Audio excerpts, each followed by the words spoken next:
Hi, I'm Spencer Christian. On this episode of Tracks Ahead, we'll visit a man who turns junk into model railroad treasures. We'll talk with artist Bruce Friesch and go to Omaha, where we'll find a steam railroad has center stage. New Zealand has been called one of the most beautiful lands on Earth. In both the North and South Islands, you can find almost every type of terrain imaginable.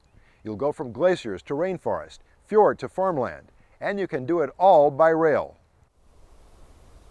It is a country that is perhaps even more down under than the land down under, New Zealand. It is a country that is not overrun by tourists. It's a country that a lot of people haven't been to because of the remoteness. We get people who come on the tours and they think that people still walk around in grass skirts. They have some pretty far-fetched ideas about what we're about, and I think that comes from the fact that there are so few people who have been here, and it's magnificent. Yeah, the locals are genuinely interested in finding out about tourists and tourism, and it's great. The Australian Pacific Tour Group. And to see it slowly and allow it all to unfold before you, step aboard a train. It's a relaxing way to see the countryside. And the railway lines follow totally different from the main roads, so you're seeing different countryside. I just like trains. I like the movement of trains and the noise of trains. The Geyser Land is just one of many trains crisscrossing this unique land. It heads out of Auckland, bound for Rotorua, a place that has that not quite finished feel to it.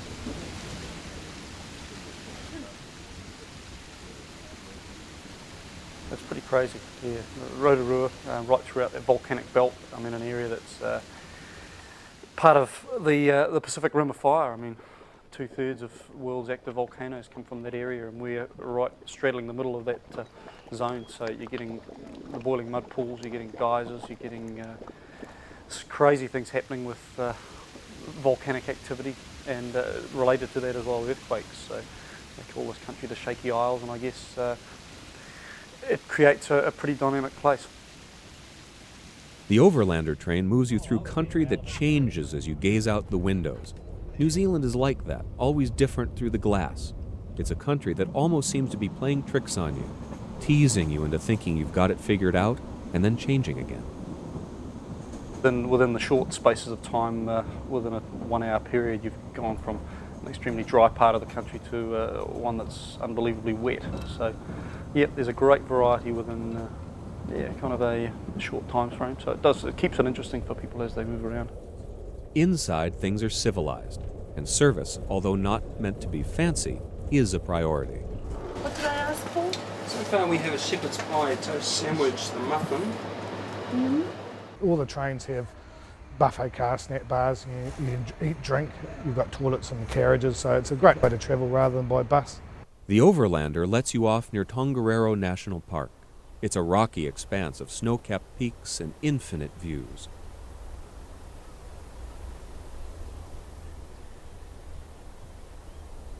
Napier is a gem of Art Deco close by the coast. It's preserved a feel of another time, just another angle of this varied lands. While the insides of trains like the Bay Express leaving Napier for Wellington look pretty much the same, it's what's outside that strikes the traveler as special.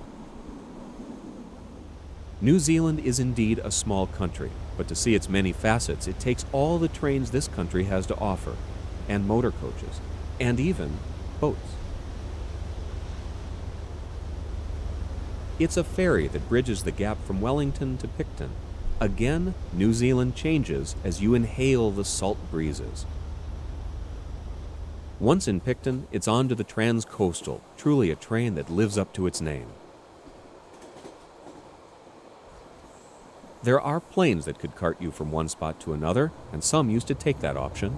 Well, I used to, but now I think you have to take time and look at what's around you. Well, in flying, you're not going to see a great deal, because at this speed, you're able to take in everything, the breathtaking scenery. It's a bit different looking from something from 20,000 feet up to 3 feet off the ground here. And you're able to see every single thing, and you're able to appreciate what you're seeing more. Taking your time here has some wonderful payoffs. It's such a scenic journey and a beach driving. Well, there's so much, so many sheep and cattle and deer and all the new little born lambs, which are just lovely. And the greenery is the thing. The thing I like, because I was brought up in the red dust of central Australia, and the greenery is just beautiful. One of the highlights of any train excursion through New Zealand is the Transalpine. You start off in Christchurch in the morning, and you travel up across the Canterbury Plains, which is an area it's been underwater several times over millions of years in evolution. So it's a very flat area, the largest flat land in the country. Crop farming, sheep farming, but very, very dry and fairly barren. And then once you get up to the mountains, you start winding your way through some more steep terrain up towards the Southern Alps, and then of course you're away from the wet part, away from the dry part, that is, and up into snow-capped peaks. And you get some of those snow-capped peaks right throughout the summer as well. Winding your way down the other side, you've left what is essentially a very dry part of the country, getting into an exceptionally wet part. So it's a great big braided wide riverbeds and clear fresh water. When the snow's down, it looks just that much more spectacular. And some people have never seen snow before, so they come along, they see the mountain ranges covered in snow, and they just think it's marvelous. It's a fantastic journey. And they're right.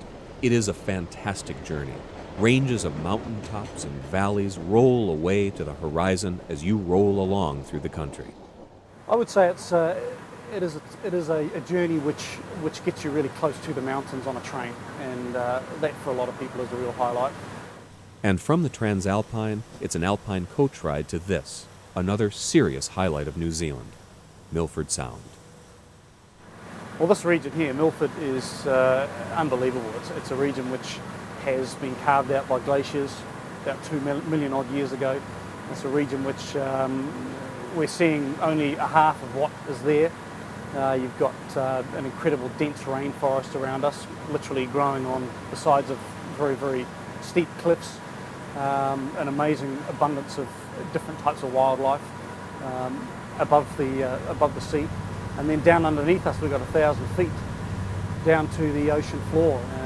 Things like some of the oldest animal species in the world, the brachiopods, and a good population of them. We've got black corals, which are very rare coral species, and one of the largest single populations of those found in the world is found here in Milford, so pretty amazing place.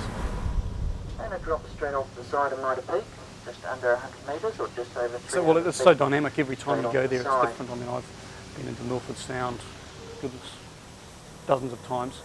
And every time I go in, it's different. You've got different lights, you've got different weather conditions. Some days you go in there, it's bright and sunny, and you can see the tops of mountains 5,000 feet above you. Other times you go in there and it's raining, and like we saw, waterfalls by the hundreds. But every day is different, and every part of the season is different too. So it's a pretty awe-inspiring place. Yeah. It is another kind of awe that's inspired in Queenstown, the radical kind. Queenstown is a self-proclaimed extreme sport capital of the world.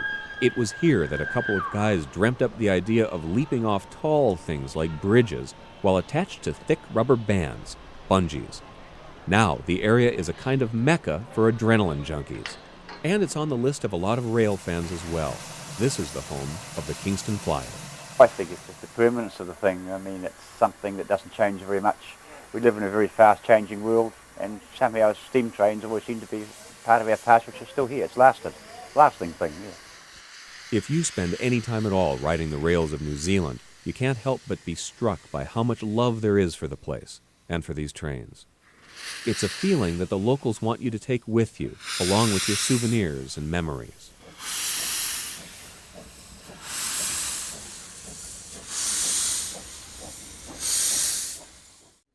If you call some people cheapskates, they are quite offended. But that's not the case with everybody. We found a gentleman over in Connecticut who thinks being called a cheapskate is one heck of a compliment. And he's put together an impressive layout with less money than you could ever imagine. All right, stainless steel, If you've ever wondered what type of person goes shopping at the local junkyard, meet Maurice DeCoster. If you like neighborhood rummage or tag sales, you'll like Maurice DeCoster. He's the kind of guy who goes to the tag sale or the local junkyard and buys the things you're absolutely, positively sure no one would pay a penny for. Some of the things I've found include my basic building materials. For instance, working in an outdoor environment, you want moisture-resistant wood. I use mahogany scraps. I've got teak. I use redwood that I've picked up. For instance, somebody getting rid of an old redwood or cedar picnic table gives me a supply of wood that I can use for a whole year in building the railroad. I also pick up things such as children's action figures or toys, which I can modify and make into figures for the railroad. I may find vehicles which are useful. And then just miscellaneous things like interesting plumbing or electrical fixtures, which I can use to simulate rooftop structures or detailing in a yard next to a gas station. It's certainly true that one man's junk is another man's treasure. Just take a look at what Maurice DeCoster has put together with items he's found at rummage sales, junkyards, and recycling centers. This is the Connecticut Central. It's also low-cost garden railroading. DeCoster built this 250-foot-long compressed dog-bone layout in his back garden when he decided that a garden shouldn't have just pretty flowers. It should have something that moves. I would like something to be interesting, unusual. I would guess I'd use the word plausible. It doesn't have to be scale. It doesn't have to be 100% historically accurate. But somebody looks at it and they see a complete scene and say, gee, that is possible. It could have been that way. But I also like to do that very inexpensively. Okay, let's start with a look at the roadbed. Free compost, wood chips, and topsoil from the City Recycling Center. Styrofoam roadbed, because styrofoam is cheap. Take a look at the track. Maurice estimates it cost him about 50 cents a foot. All of it was hand-built except for the turnouts. The Redwood Railroad ties were cut from an old scrap picnic table and glued down. Bulk rail was fastened with common nails. Now let's take a look at some of the structures. He built them all at a cost of less than $2 a building. How in the world, you're asking, did he do that? We built a coaling tower. In the house on top of the coaling tower is constructed of a styrofoam base to which cedar planks, which were ripped out of old house siding, are applied. The roof is tar paper, which is scribed, and it all sits on top of 3 coffee cans, which are glued together, screwed together, around which painted tar paper is put. It is all sitting in an old plastic shelf, so it can be lifted up and detailed. The whole structure probably cost me $2 or $3 in terms of the materials that are in it. It was a lot of fun to build. And in building it, I didn't follow any particular plans. I think I had seen a picture of a model that was being offered for sale in one of the hobby magazines. And I said, you know, that would be an interesting structure. So I proceeded to put one together. When you walk into any garden railroad display, the first thing you see are the roofs of the buildings. For this reason, DeCoster puts extra attention and some unusual materials on his roofs. In a garden railway, if you stop to think about it, what do you see most or best? You see the roofs. And I think putting details on roofs make them more realistic. I was quite nicely complimented Last week we were visited by friends whose young daughter just completed architectural school. And what was the first thing she noticed? Lo and behold, it was the roof. She said, "Boy, those look realistic." The rolling stock and locomotives fall in the economical category as well. Many are second-hand. He applies an old weathered look, which obscures the imperfection of a quick, cheap paint job. It's worked out so well that he's building a second steam layout right next to the Connecticut Central. A little more whimsical, with a Hollywood theme, but just as reasonably priced. And by the way, all the plants, they were pretty cheap too. Many were acquired at end-of-the-season sales at the local garden center. All in all, this is his rule of thumb. If it requires too much time or money, don't do it. Now, would you call that cheap or just plain smart? Maurice says he gets great satisfaction knowing that he has the kind of garden railway that just about anyone could build. All you need is a little effort, a little know-how, and very little money. Many of us have some sort of artistic talent, and we probably wish we had more. Wouldn't it be great not only to be able to see things of beauty, but to recreate that beauty for others to enjoy for many years to come? We'll meet a Wisconsin man who uses his time and talent to create a treasure. But first, Omaha is famous as home to the Union Pacific Railroad. But there's another line that's making a name for itself in Omaha, and this one features tigers and cotton candy.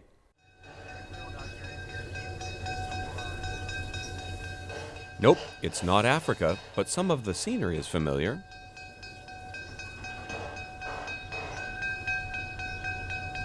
It's the Henry Doorly Zoo in Omaha, Nebraska, and it's quite a ride. Very difficult to make an interesting zoo or an interesting botanical garden or interesting anything on a piece of flat ground. You know, people who start out with flat ground end up making their own mountains and building mounds of dirt.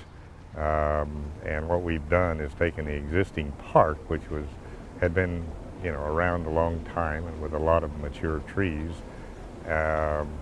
and tried to keep most of the park as an open park, you know, which is where the railroad runs through. The 119 is the centerpiece of the zoo rails. While it chugs right along filled with happy passengers, it wasn't a neat fit when it arrived back in the 60s. The old 119, you know, was originally built specifically for this park in 1968 by Crown Metal, and we kind of had difficulties with it from day one because we had a couple of grades here that went to 6%, and we had some very tight curves, and so over the years we have tweaked and tuned it up, and also lowered our grades on our two bad hills, and also pushed our curves out by considerable, so that you know, the apparent grade that the locomotives saw was less. But then 2 years ago we tore the old 19 down, clear down to the frames, and did a complete rebuild. So it is, other than the fact that most of the iron is old, it's literally a brand new engine. Of course, people don't just come here for the train.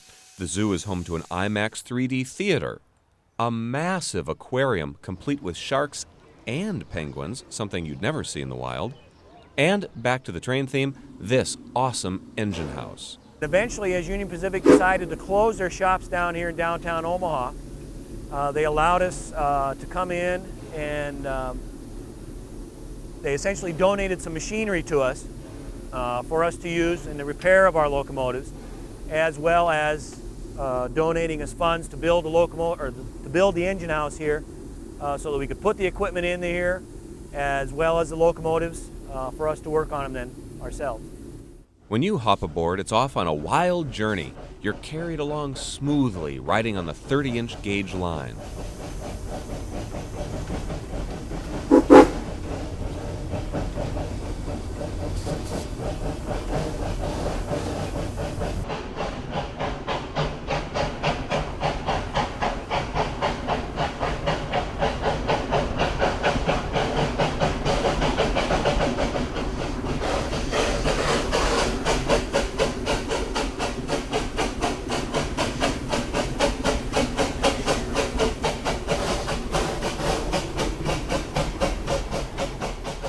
Let me take you back for a moment. This is reminding me of another Tracks Ahead piece. Let's compare. Africa, Omaha, Africa, Omaha, Africa, Omaha. There are definitely some bonuses to riding the wild rails in Nebraska. Little things like stroller-friendly walkways and fences to keep the wild things just out of striking range. Plus, no malaria shots, no political turmoil, and when the ride is over, you can grab an ice cream cone. Just try that in Africa.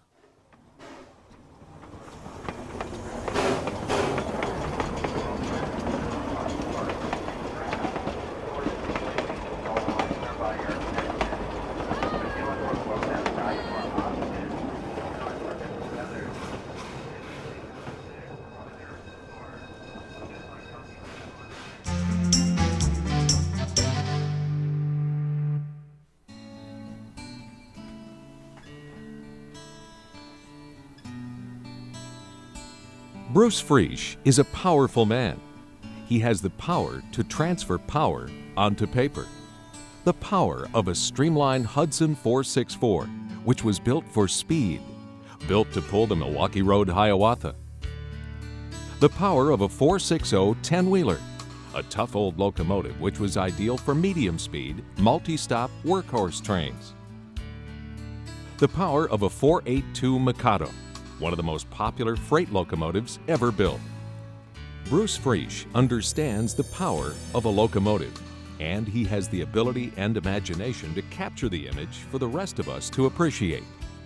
I like the paint trains because they have more class, or especially the steam engines have more class than the diesel engines because they have the smoke and the steam and the drive rods and the valve gear. They got that extra movement, and it gives them just that much more sight and sound than a diesel engine.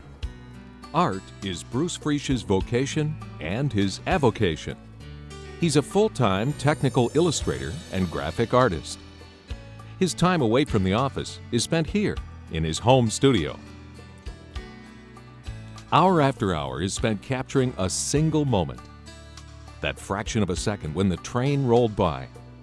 A moment which is frozen in time. And he concentrates on trains and memories from the Midwest.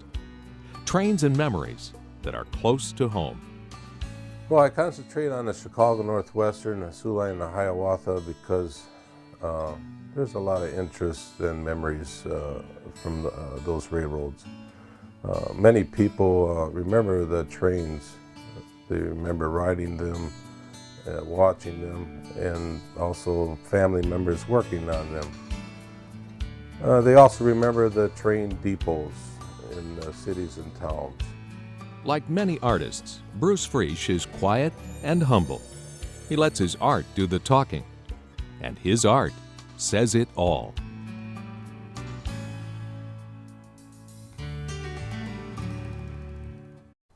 You can purchase prints of almost everything Bruce Friesch has done. Thanks for being with us, and please join us next time for more Tracks Ahead.